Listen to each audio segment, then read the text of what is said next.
Hai, aku mata. Dulu aku cerah. Aku nampak semua keindahan ciptaan Tuhan. Tapi sekarang aku letih. Aku kabur.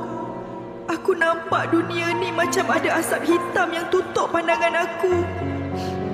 Aku rindu nak tengok mak mengaji. Aku rindu nak tengok wajah anak cucu yang ceria. Tapi aku tak mampu. Hei, aku Katara. Aku yang tutup mata tu. Aku datang bukan saja-saja. Aku datang sebab aku ada kawan baik yang selalu bagi aku makan. Kau tahu siapa kawan aku? Kawan aku namanya gula yang tinggi dalam darah tu.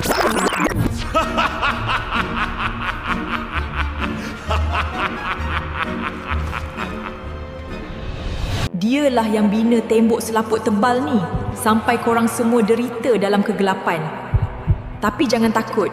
Aku ada. Aku Kapsulaman. Tugas aku bukan cuci dari luar, tapi aku masuk ke dalam darah kau. Aku cari si gula tu. Aku halau dia keluar. Bila gula dah turun, dinding si katarak ni akan mula runtuh dan menipis.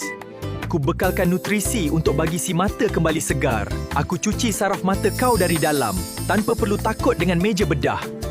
Ya Allah, aku dah nampak semula urat-urat kat tangan aku ni. Urat daun kat luar tu pun dah jelas tajam. Masya Allah, itulah nikmat yang paling agung bila kau ikhtiar jaga amanah Allah ni sebelum semuanya terlambat. Korang yang sayang mak ayah, jangan biar si Katara ni menang. Saya showkan ambil 2 botol terus. Lebih murah, lebih jimat. Klik beg kuning sekarang.